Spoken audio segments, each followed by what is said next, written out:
Je pense que tous les salariés de KNDS qui franchissent le pas de l'entreprise tous les matins, quel que soit leur métier, et pas seulement les métiers techniques, ont cette impression, et cette impression de servir à quelque chose et à bâtir quelque chose d'important, puisqu'en plus, là, nous sommes au cœur de la construction de la défense européenne.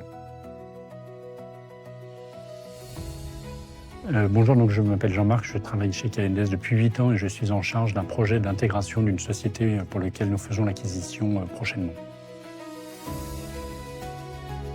Donc KNDS, c'est le leader pan-européen par excellence des systèmes de défense terrestre qui comporte plus de 11 000 collaborateurs au travers de l'Europe. Nous concevons des systèmes complets qui vont de la simple munition de 20 mm jusqu'au char Leclerc complet rénové. Nous couvrons à ce titre l'ensemble du spectre de l'industrie de défense terrestre. Maîtriser les systèmes de défense terrestre constitue un enjeu essentiel pour les nations européennes pour se protéger d'un monde que l'on sait de plus en plus incertain.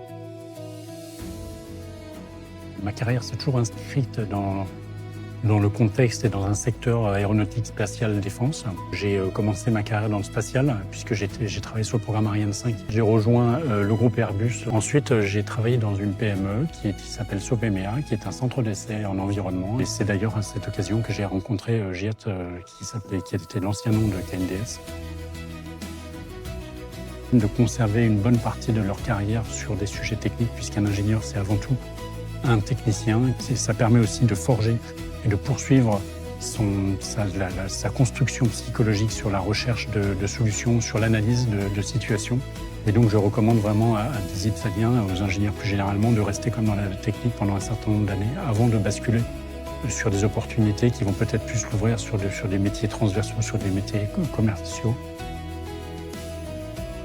Plus les années passent, plus les technologies deviennent variées et multiples. Et donc, je conseille aux ingénieurs italiens qui rejoindraient KNDS de garder toujours un esprit très ouvert sur des compétences techniques diversifiées, être capable de converser et de travailler, d'échanger avec des métiers diversifiés dans l'entreprise et ne pas rester cloisonné dans un domaine d'expertise donné.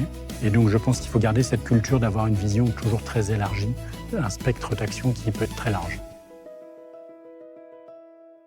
Grâce à notre forte croissance, nous recrutons chaque année environ 300 stagiaires ou alternants et de la même manière, chaque année, nous avons plus de 300 embauches, principalement des CDI, quelques CDD. Nous avons une dynamique de recrutement qui est quand même très élevée. Quand on travaille chez KNDS, on est au cœur de l'armement puisque c'est une société qui ne fait que de l'armement.